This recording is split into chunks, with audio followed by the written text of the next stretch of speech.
Yes. Okay, perfect. Well, thank you, Denise, for hosting, inviting me to share my story. My name is Leia Baez, and I am from Omaha, Nebraska. And I was a journalist by trade for many years, and now I work in government communications. But kind of my real passion work is being a sobriety advocate, being a storyteller, and sharing my story with many people, the good, the bad, the tough stuff. And so kind of really grateful for this opportunity and to continue sharing it with your audience and, in hopes of helping other women, other people struggling to see their power that they have in their own stories and their own journeys and how we can kind of love ourselves through the process because it's not easy, right, to go through hard times and to really love ourselves. So I'll just kind of dive right in. So one of the things I always tell everyone is, what it's so hard to love ourselves, right? It's so hard to believe in ourselves sometimes, and we're not alone. It's everyone's feeling like this. And the reason why is because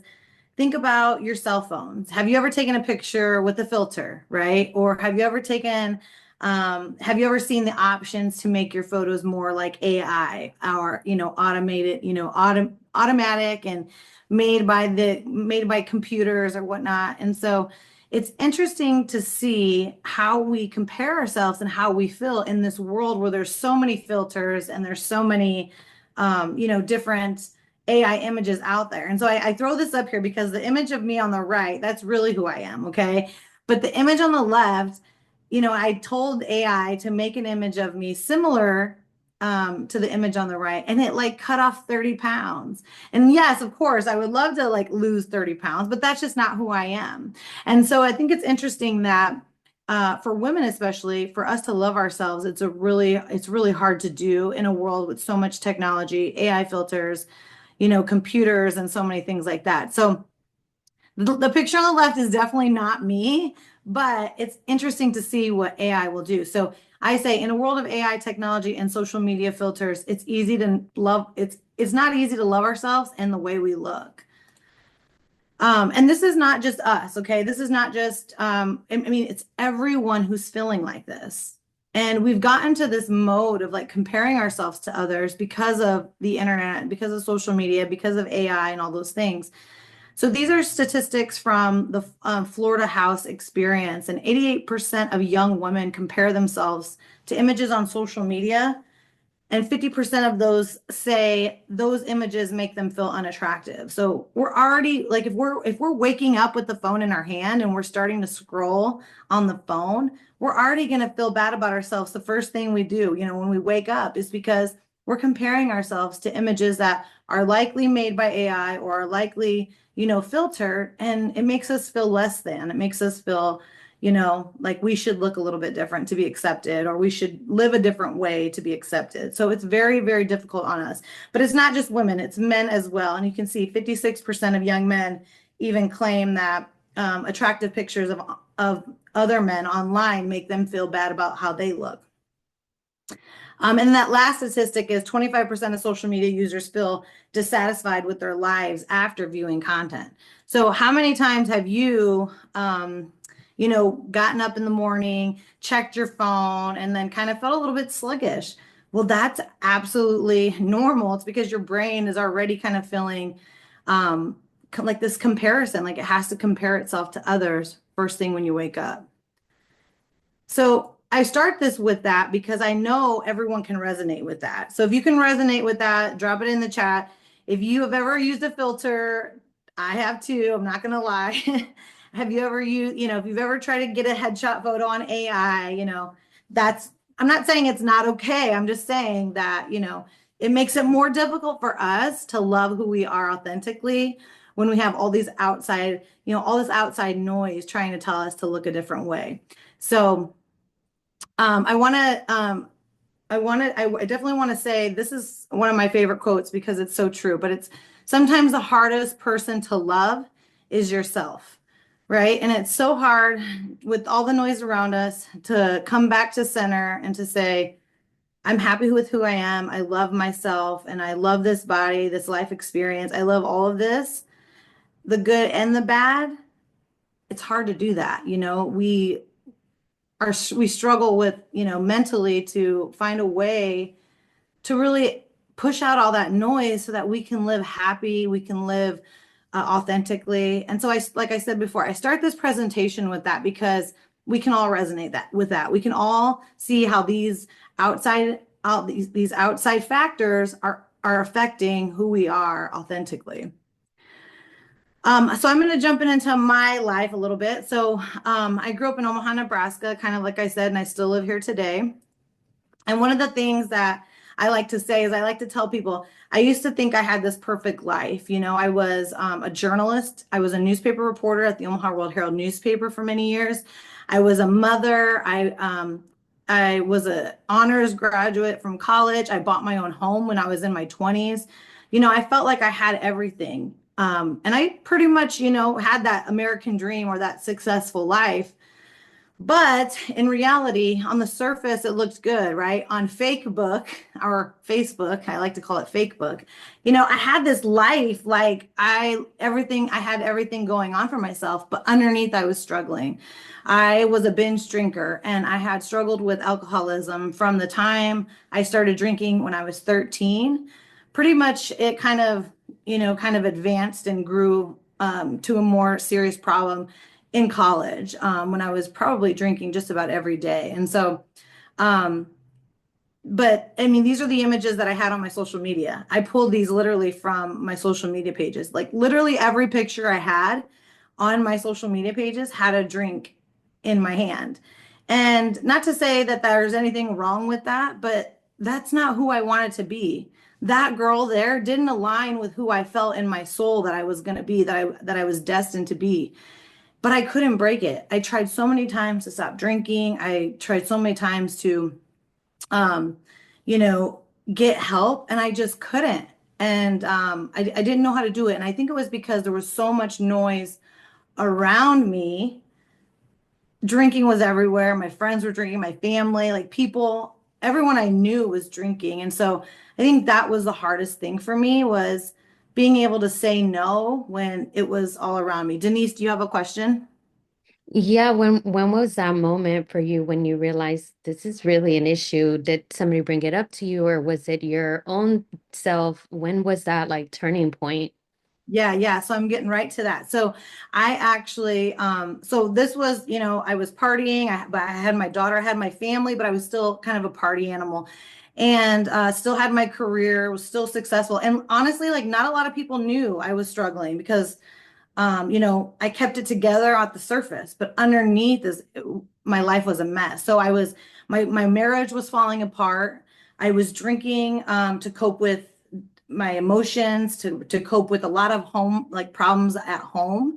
And I started to make some bad decisions when it came to drinking, like during the week and when I shouldn't be, like when I had responsibilities, like raising my daughter and doing, different things. And so basically, that all culminated to a point in my life where I was faced with a divorce and custody battle, and my alcoholism forced me to lose temporary custody of my daughter. And so I was now having to prove to a judge in court that I was worthy of being a mother, and that was a huge slap in the face for me because I was so honored to be a mom. Like I knew that that was part of my life mission, was to be a good mother. Um, my mother is a great mother. And so I wanted to do, I wanted to continue that, and I knew that that was in my cards. I knew I was supposed to be a great mother, but I was struggling so bad. And so I lost temporary custody of my daughter. And that was the hardest thing in my life. So I actually had to move back home with my parents through my divorce. So now I'm not only, I lost my home, I'm going through a divorce. I'm literally losing everything, right? Everything like overnight. So life changes in an instant for me because I'm going through this custody battle and alcoholism is the problem. And so now I'm a danger to my daughter because, I'm drinking too much. And so now I have to prove to a court that I'm worthy to be a mom. And that was just like life shattering for me. So I moved back into into my parents' home, but that meant moving back into my childhood bedroom. And so I have this picture up because my bedroom had never changed. So I still had those glow in the dark stars. I don't know if you ever remember those glow in the dark stars, but I had them all over my ceiling. And this was the image that came to mind. And so I had to go back into my parents' home, and um it was like the most I was so depressed. I was so upset. I was crying every night. But those stars were still on my ceiling. And so it was kind of like this moment in me where I was like, okay, when I was a kid, I used to dream on those stars, make wishes on those stars, like saying like, I'm going to be a professional ice skater, I'm going to be an author someday. And for me, those stars were still up there. So I was like, okay, like I might be going through this really hard time, but like I can still be great and I can still do great things. But it didn't happen like instantly. Like I was living at my parents' house for a while, crying myself to sleep, miserable, before those stars really were my reminder that I got to keep pushing forward, especially to be a good mom for my daughter. That was my motivation. Like I wanted to get my daughter back. I wanted to prove to my parents that I could be a good mom, prove to myself that I could be a good mom. Um, and so I knew I had to do something that was going to be really hard. And so what I decided to do is I decided to go back to college. So I was going through my divorce, and I was actually living at my parents' home. I didn't have custody of my daughter. I was only seeing her during visitations. And I decided to go back to school and get my master's degree because financially now being a divorced mom, I had no money in the bank, right? I had no savings. I had to borrow money from my parents to pay for a good attorney for my divorce.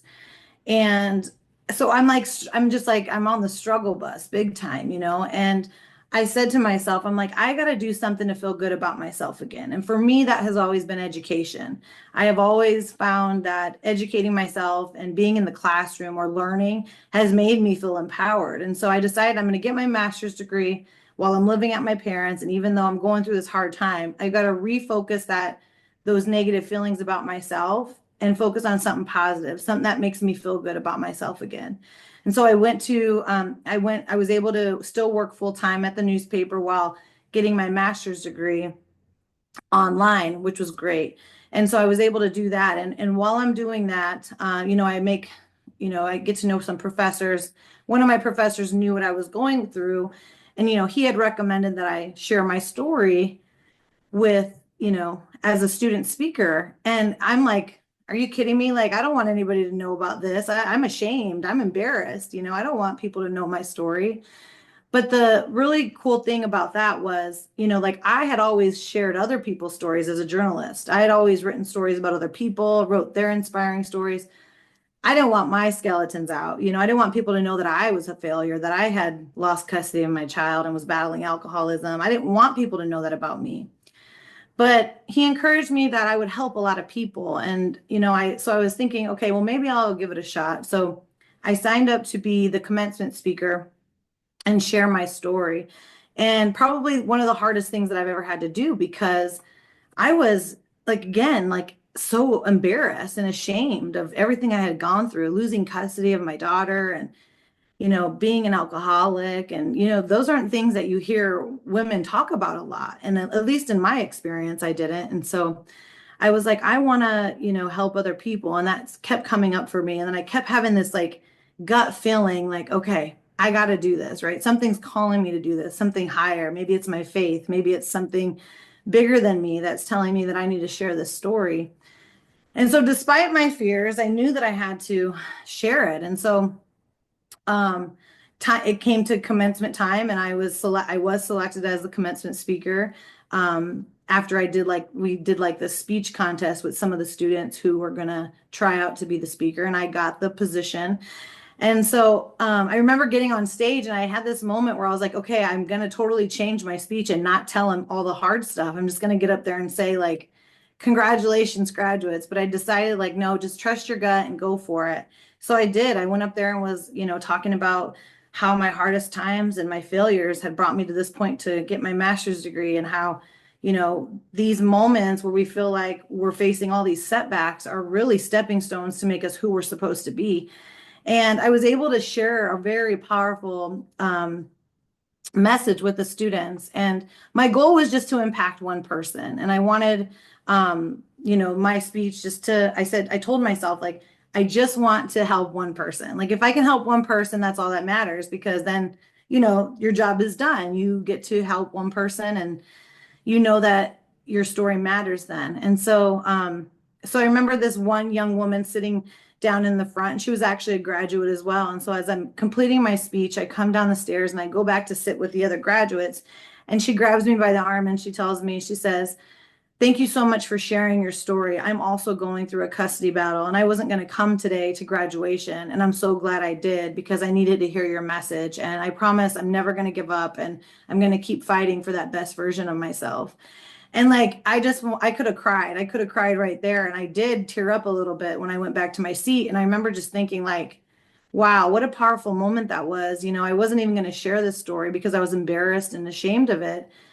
But now I get this opportunity to impact other people, right? To talk about alcoholism in a positive light and be able to say, like, yes, I struggled, but, I'm still fighting for that best version of myself. And we can all do that.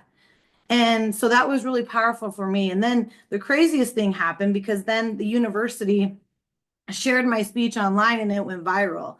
And I never in my wildest dreams would have imagined, like, yes, impacting one person, great, but 6.5 million people seeing my story was insane. Like, I couldn't believe it. I had messages from people all over the world. It was really remarkable to see what your story can do for people when it's shared online, and even just being vulnerable and having the courage to open up about hard times really makes an impact. And so I wanted to share one woman who is actually from your area in Houston, Texas. And Elizabeth, she reached out to me on Facebook after the speech went viral, and she was just super grateful. And she just said, "I was in a desperate moment in my life when I saw your speech, and it helped me get through some of my tough times." And so not only am I helping people locally now, I'm able to, international reach. I had people reach out to me from Europe, Jamaica. I mean, it was insane, just from one video, one speech, one moment of being brave, right? I mean, imagine if I would have changed my speech that day and said, "No, I don't want to share that embarrassing time or the moments that I'm ashamed of." That's the coolest part. When I look back, I'm like, wow, like, that one moment of bravery turned into so much more for me. And it continues to do that. So now I've had the opportunities to, be on the cover of a magazine. I'm speaking all over on stages all over the country, different conferences and sobriety events, and even just women's leadership conferences. I love speaking to young professionals. I get to do that. I'm now 5 years sober, and so I speak about my sobriety journey all the time. I wrote a book about my journey, and I received several awards from the International Latino Book Awards for um, my different, excuse me, six different awards for my book from them. So that was a really, really cool thing to experience. But yeah, so now my story keeps impacting people. So I've donated proceeds from my book sales to a women's organization here in Omaha, Nebraska, that helps women in recovery. So I'm really passionate about helping others who are in addiction recovery. And then, I'm speaking, like, to young professionals, like I said, and doing different retreats. So all of this because of that one moment of bravery, because I was willing to own who I was, right? I was willing to say, yes, it's not a good moment in my life. I'm ashamed of it. I'm embarrassed about it a little bit, but I can grow from it. And that's what I want people to know, is that, no matter what happens to us, those experiences shape us into who we're supposed to be.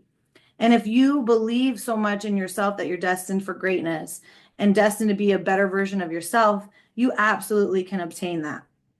So I've had the opportunity to share my story, in local media. I was selected to be a spokeswoman for the Choose You campaign, which was a campaign by the Nebraska Department of Health and Human Services right after COVID. Because what happened was, right after COVID, there was a huge uptick in alcohol use and drug use.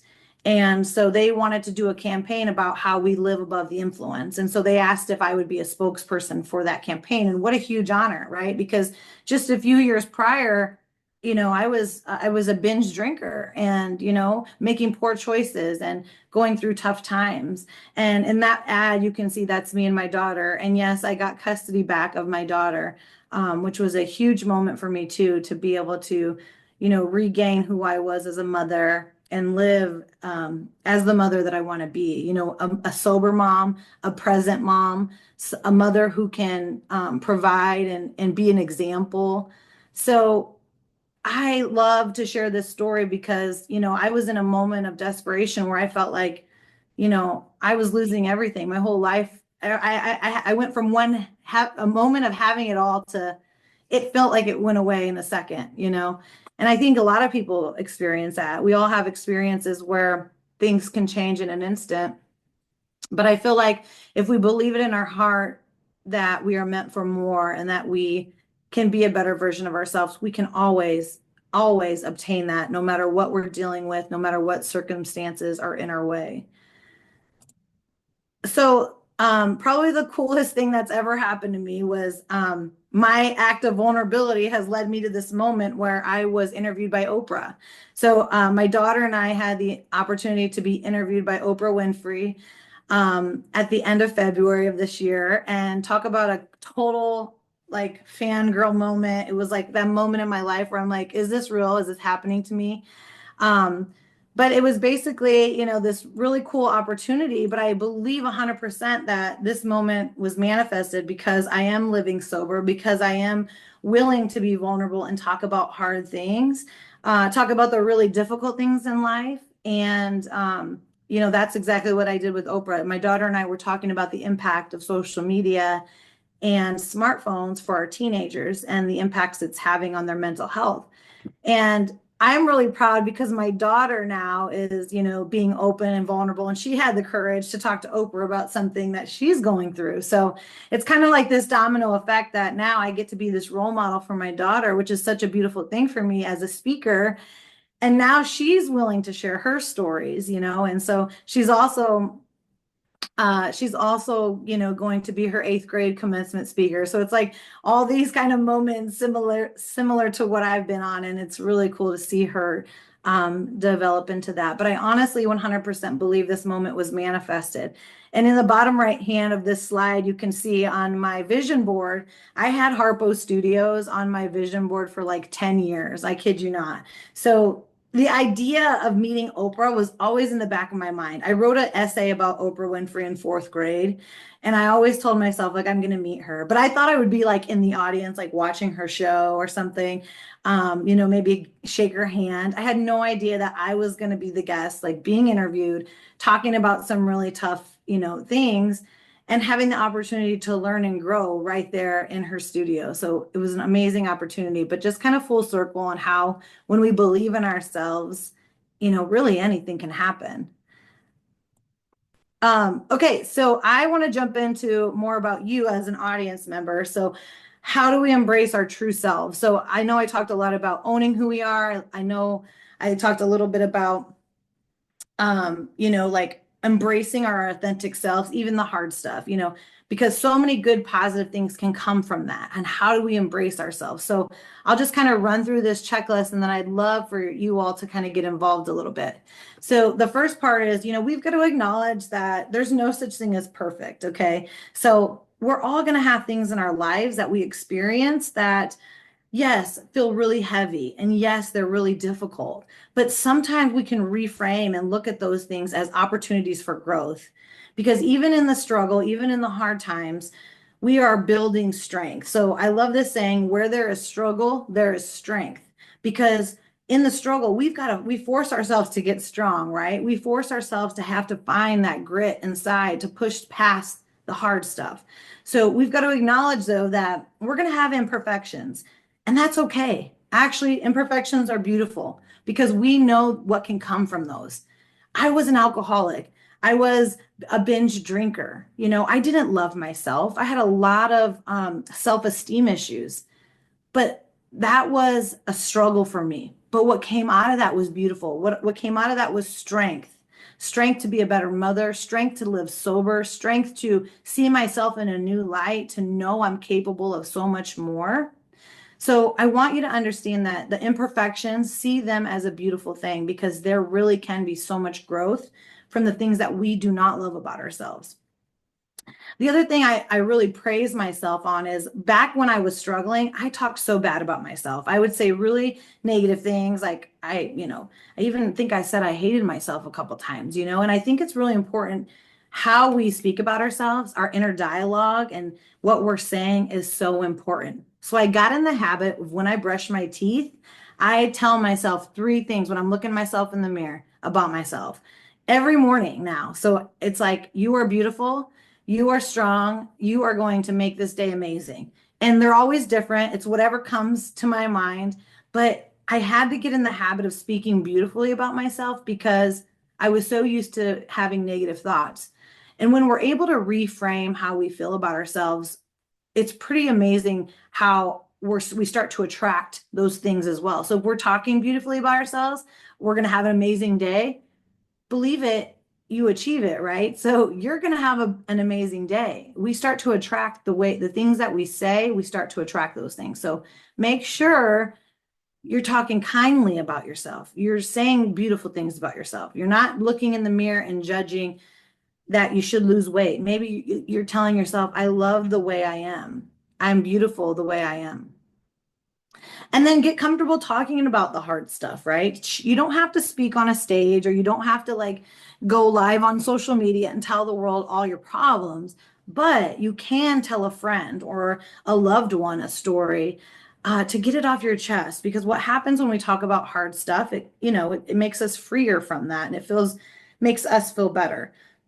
But you can also, seek a therapist if you want to, talk about some of the really harder issues that are kind of weighing you down.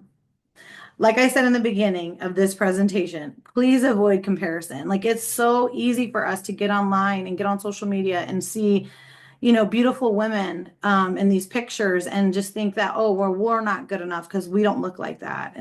And trust me, I'm guilty of it too. But I've been really good about not allowing myself to go there because I know that a ton of those photos are edited, they're AI, they're filtered, so we gotta start loving ourselves for who we are. And the last thing I'll share there is, gratitude. And I'm sure a lot of you know what gratitude is, but basically just being thankful for your life every day. What can you be grateful for?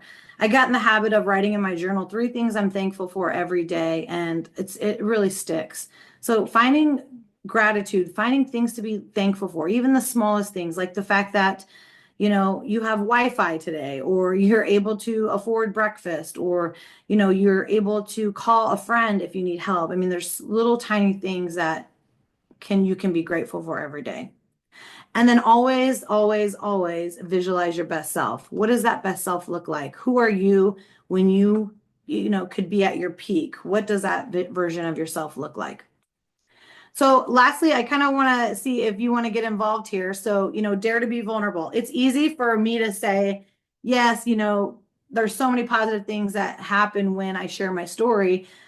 But before I was sharing my own story, like it was really, really hard for me to be vulnerable. Now it's easy for me to talk about, but back then, like I didn't want to talk about those things. And I know it's not easy. I know there's a lot of like, we have a lot of fear and a lot of worry about being judged and about people, thinking differently about us when we share some of those hard things. So, I want you to know that you don't have to start big, you don't have to start grand and share like with the world anything, but you can just start small. And so this exercise will help us start small today. And it's really amazing because we can start right now. And so what I want you to do is I want you to think of a moment in your life that has shaped you, who you are right now today. It could be a challenging moment, or maybe it's a pivotal moment in your life, a small win that has like boosted your confidence.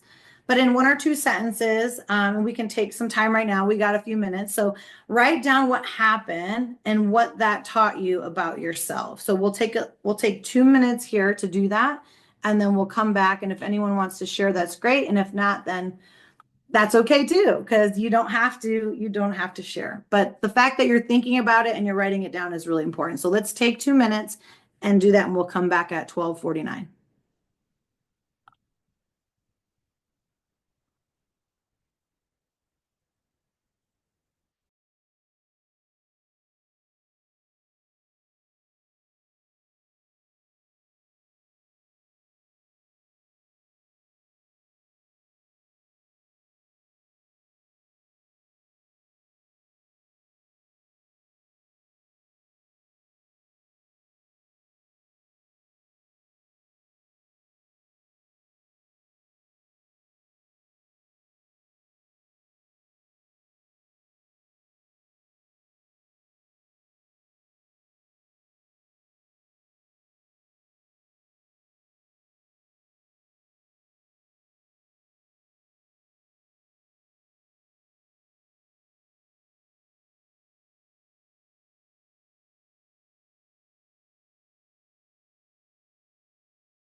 Okay. Does anyone want to share? I'll go ahead and share. Let me see. Sorry, I'm typing with one hand. The baby started crying, but That's okay. um, I think one of the things that was like a pivotal moment for me is how much of my like adolescent and childhood or like teen years was spent like relationship seeking Mm. and how that developed into like an abusive relationship when I was in college. And I just remember going through like a really, really deep depression one of my last years in college. And I never fully healed from it. And so I went into the better half of like my late 20s, realizing like I didn't heal. And now I'm like in this older adult stage, going into like go under somebody to get over somebody type of thing. And it just led to me being really broken because I was trying to fix people that were broken. I was broken myself. And there was this moment where I spent 2 years in a relationship and I was numb. And I finally woke up out of it 2 years later and I was like, how long has it been? Why didn't anybody tell me anything? And everybody was like, we thought you knew. We thought like you knew it was bad, that you were gonna leave. And like I just didn't recognize myself. I gained so much weight. I lost my self-confidence. I got backtracked on all my work.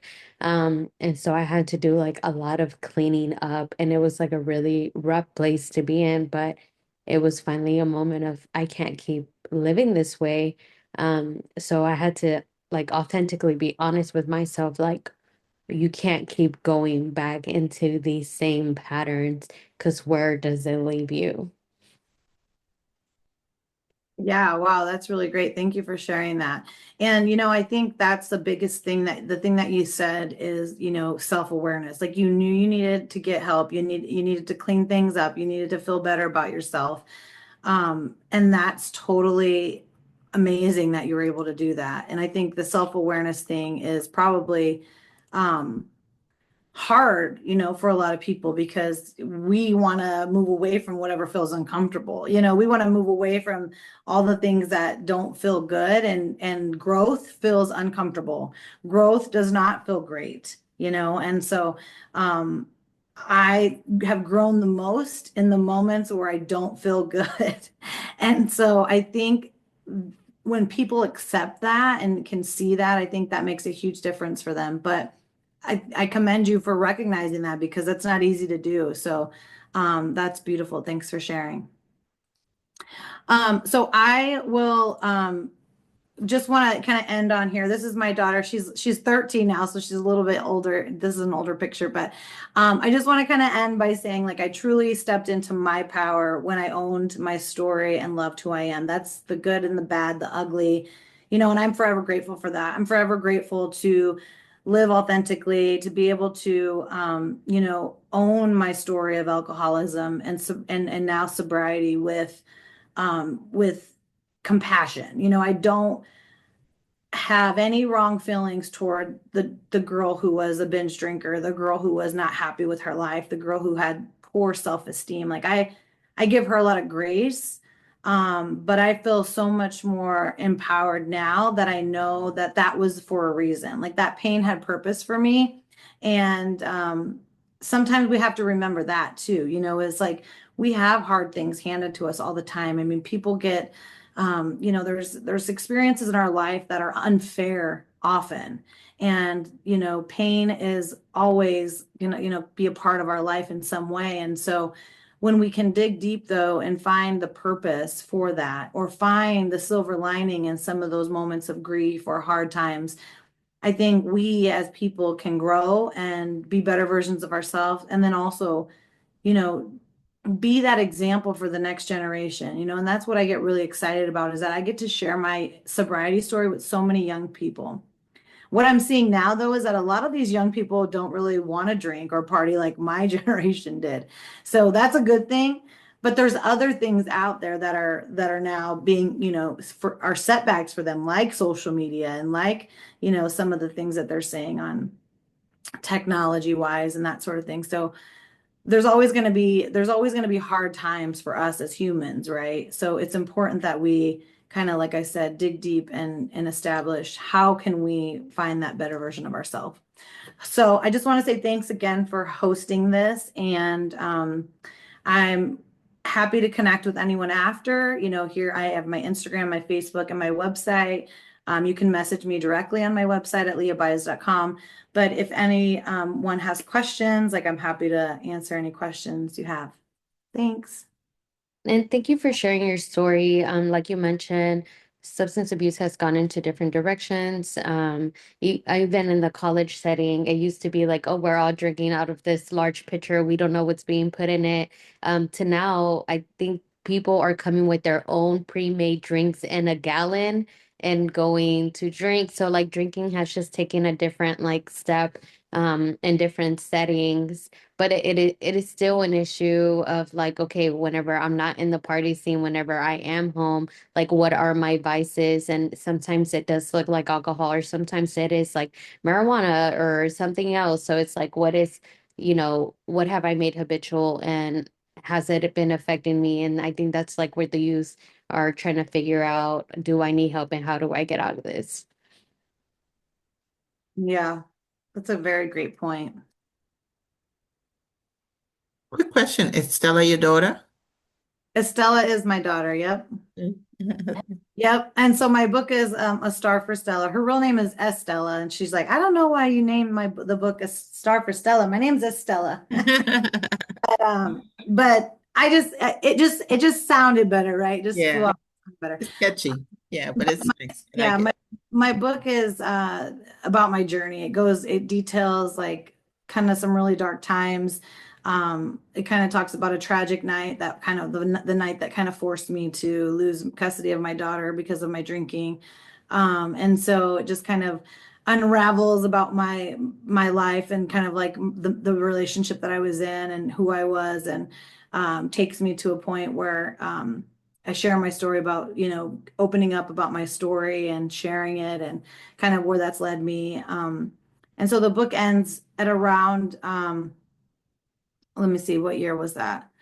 I published in 2021, so it would have been like, yeah, around 2020-ish is the kind of like the year that I end there. So I hope to like pick up and do another book at some time, but not yet. I'm still kind of working on that, but I love sharing my story, and I love talking about the journey. And